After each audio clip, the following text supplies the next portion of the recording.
She was carrying their grandchild, and they handed her a check, pointed to the door, and said, "You were never good enough for this family." 3 years later, she walked back into the same room, and every single one of them could not meet her eyes. This is what really happened, and I was there for all of it. Before I tell you this story, if you have ever been dismissed by someone who should have protected you, if you have ever been made to feel small by people with big bank accounts and even bigger egos, I need you to stay until the end, because what happened to this woman did not just change her life, it changed the way I understand what justice really looks like. Subscribe right now, because we tell the stories that the world forgets to honor. And trust me, you do not want to miss a single word of this one.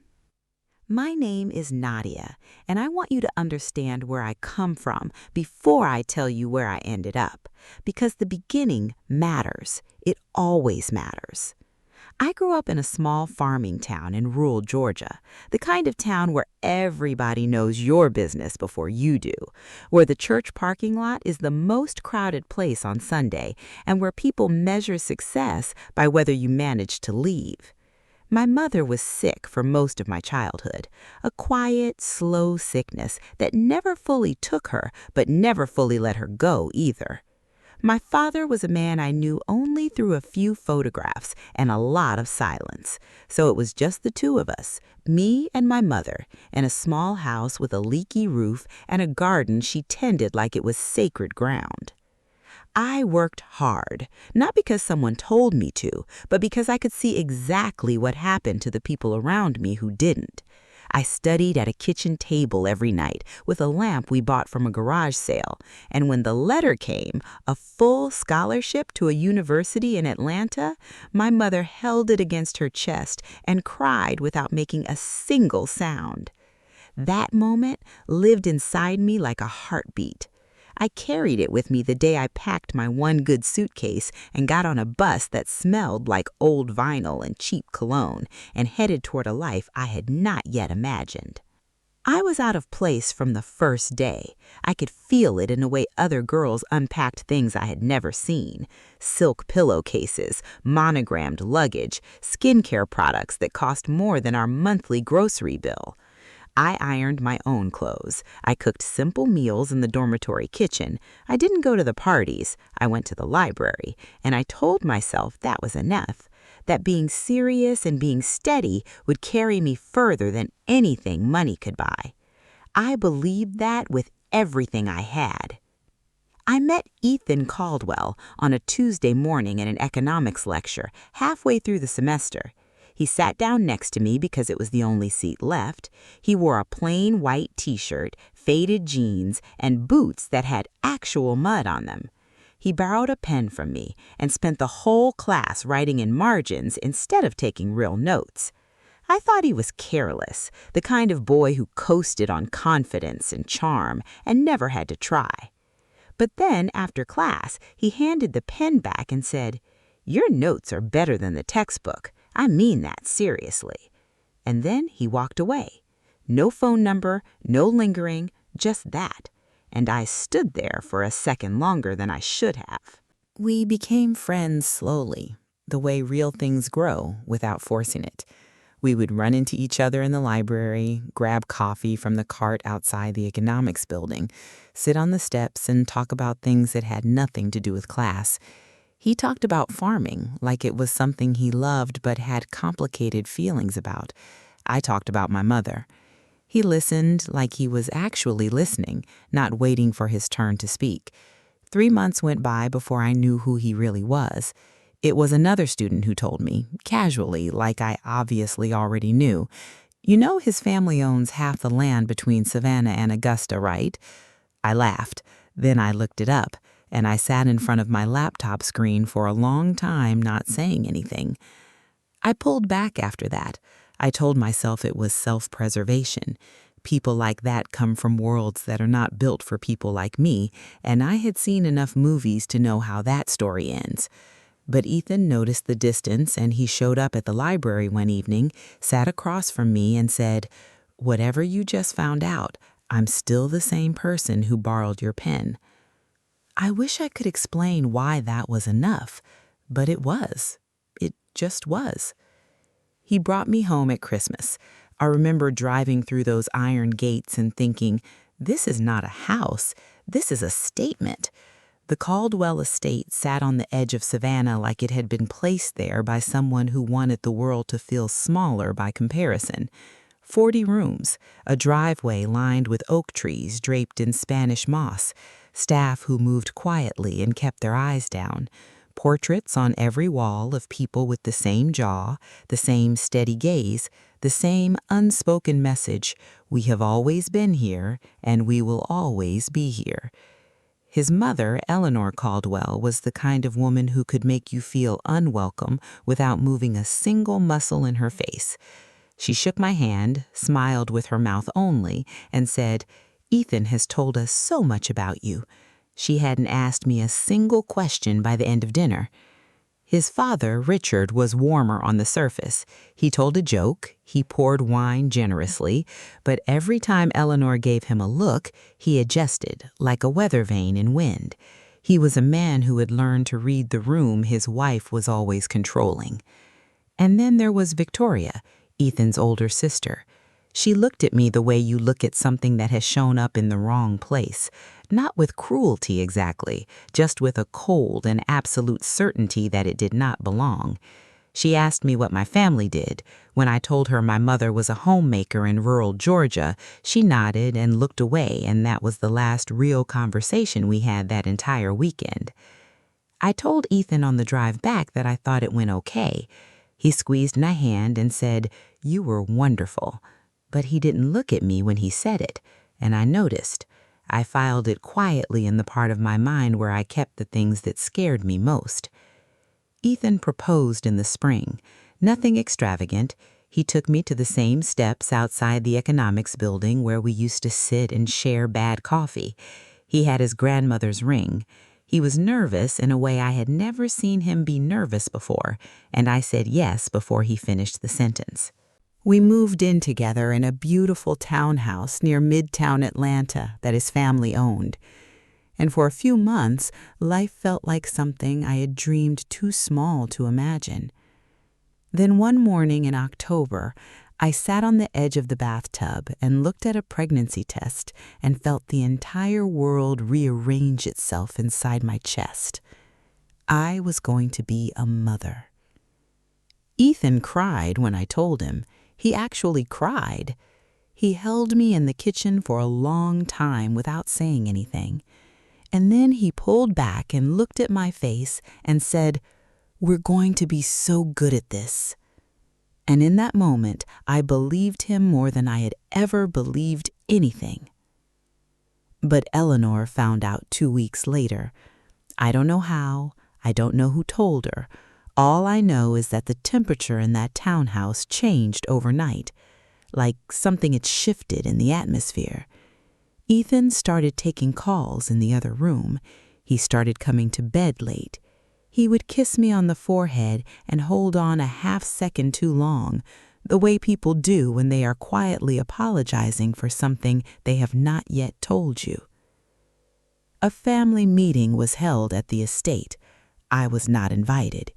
Ethan went alone and came back looking like a man who had been asked to choose between two things he loved and had already, in some room I never saw, made his choice.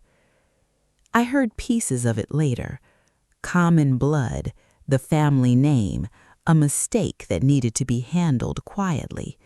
Those were the phrases that floated through closed doors and settled into my memory like splinters.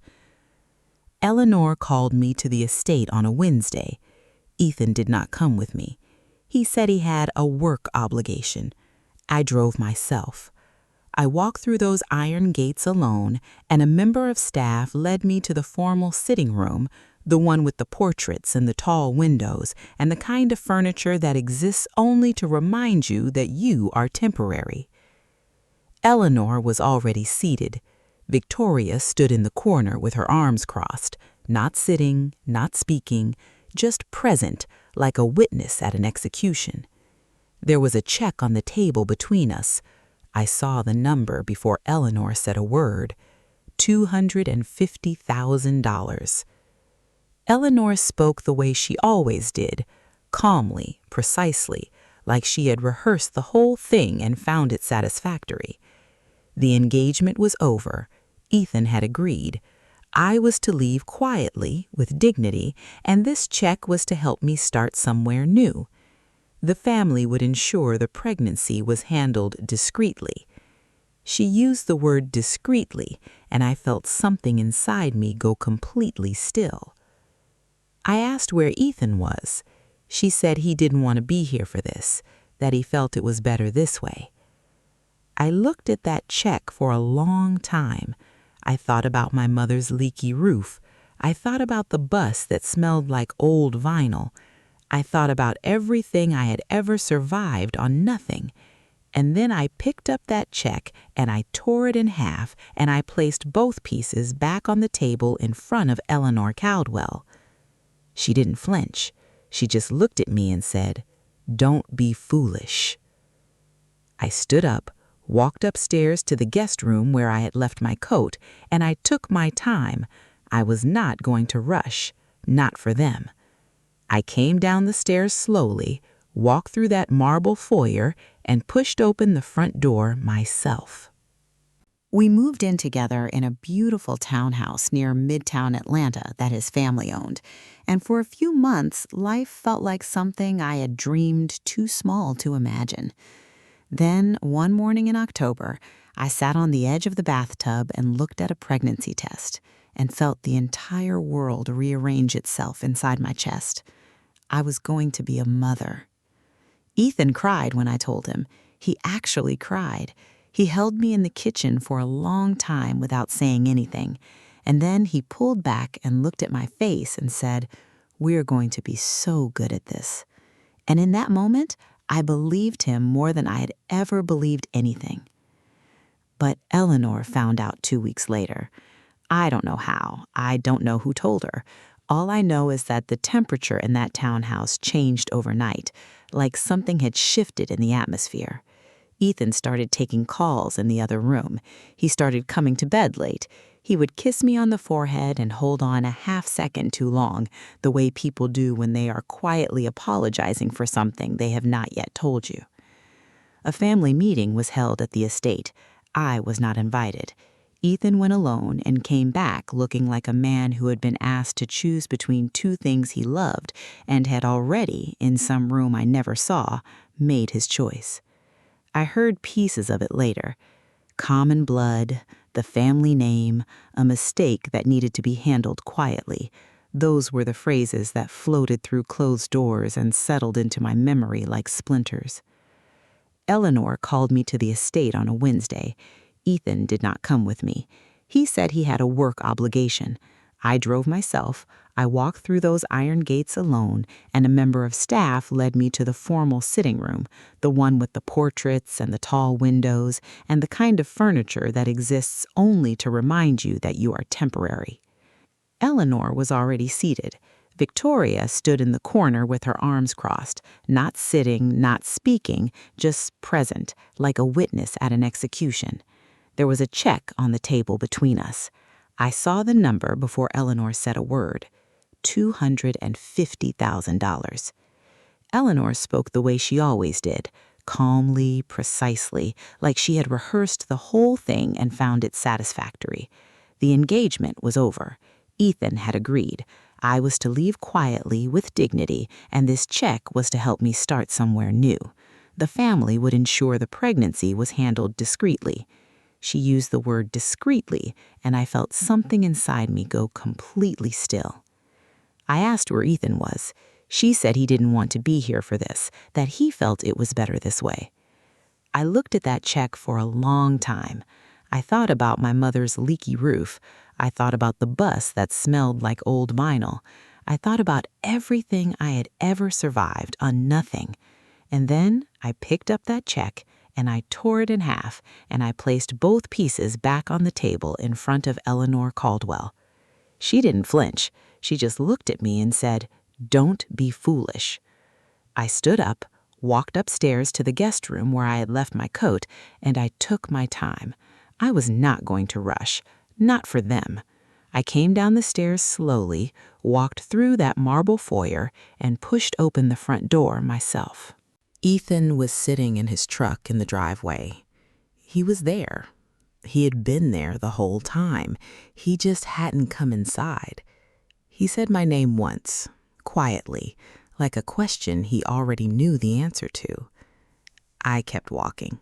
I did not look back, because if I had looked back, I would have stopped, and stopping was the one thing I could not afford to do. I went home, to my mother. What else do you do when everything falls apart? You go back to the place where someone loves you without conditions.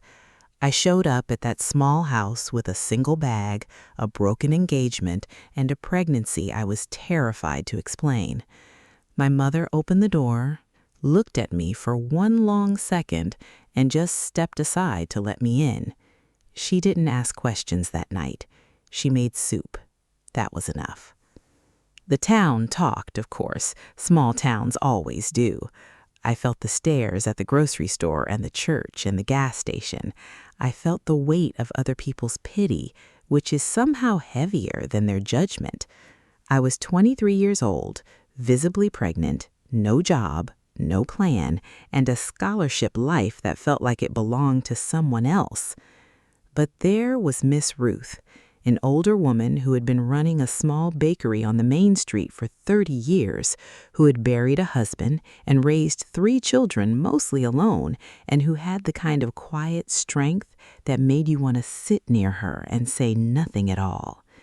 She gave me work, honest, simple, physical work, measuring and mixing and folding dough before the sun came up. She paid me fairly. She asked nothing about what happened, and she let me use the kitchen after hours to work on my own recipes because she said she could see something in the way I baked. You do it like you mean it, she told me once. That stayed with me. My daughter was born on a cold February night. I named her Grace because that was the word that kept finding me in the dark. Not luck, not blessing, but grace. The unearned, undeserved, inexplicable kindness of still being here. I held her in that hospital room alone, and I made a promise out loud into the quiet. I will build something, not for revenge, for you, only, ever for you. Grace was 18 months old when the first real turn came. I had been selling baked goods at the local farmer's market on Saturday mornings, waking up at 4 to have everything ready by 7. My peach honey cake, something I had made up in Miss Ruth's kitchen one late night when I was sad and hungry and just needed to make something beautiful, had developed a small following. People drove 20 minutes for it. That meant something.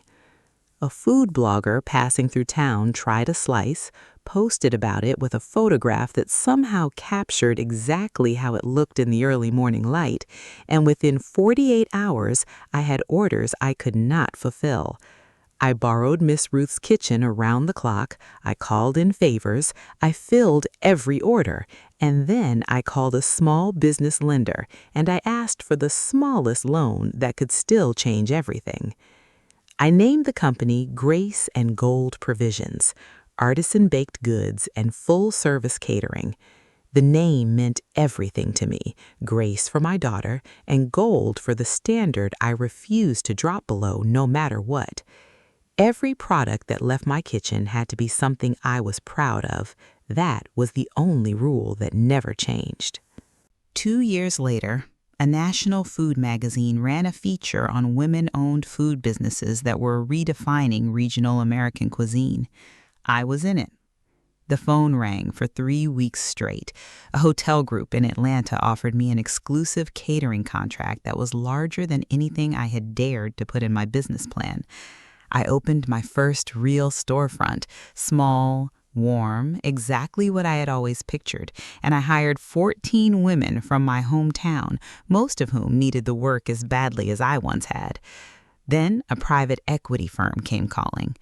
We sat across a long conference table in downtown Atlanta office, and they told me what they thought Grace and Gold could become at scale. I took my time. I read everything. I asked every question. And then I signed. Within 18 months, Grace and Gold went national. I was 31 years old, and I had built every single inch of it from a torn check and a broken heart. I heard about the Caldwells the way you hear about most things you have tried to stop thinking about, sideways, through someone else's conversation. A federal audit had flagged serious financial irregularities in their real estate holdings. 2 major agricultural ventures collapsed in the same season, one from negligence, one from a string of decisions that made no sense unless you understood that the family had been bleeding money quietly for years. Richard Caldwell had a significant health event. The family patriarch, the steady-seeming man who poured wine and told jokes, was suddenly fragile and unavailable in a way that exposed just how much the whole structure depended on the appearance of his presence. Victoria had apparently been moving money from an account she had no authority over. The board found out, the press found out shortly after, and Eleanor, the woman who had placed a check on a table and told me not to be foolish, was photographed leaving a courthouse looking like someone had finally and completely unplugged the power source that kept her expression controlled. Ethan called me on a Thursday evening in October. I almost let it ring. I stood in my kitchen watching my phone for a long moment, Grace asleep down the hall, the house quiet and mine, and I picked up. He was broken in a way I had never heard from him before. He apologized. He told me he thought about Grace every single day. He said the word coward about himself without me having to say it. He cried. And I sat there and I listened to all of it without interrupting, without raising my voice, without giving him the anger he probably expected or the forgiveness he probably hoped for. When he finished, I said, "I know, Ethan." And then I said, "She's beautiful. She has your eyes." And then I told him good night. And I hung up. And I sat for a moment in my quiet kitchen in my house that I had paid for with flour and pre-dawn mornings and sheer refusal to disappear. And then I went to check on my daughter. The industry gala was held in Savannah in the spring. Grace and Gold was being recognized as one of the most remarkable food brand stories of the decade. I wore something simple, and I drove myself. I walked into that venue, and I knew immediately that the Caldwells were there. You don't spend that much time around a family without developing a sense of them. Eleanor saw me from across the room. I watched her see me. I watched something move through her face that I did not have a word for. Not guilt exactly, not shame exactly. Something older and quieter than both. Victoria started to walk toward me and then stopped, like she had rehearsed something and suddenly couldn't remember her lines.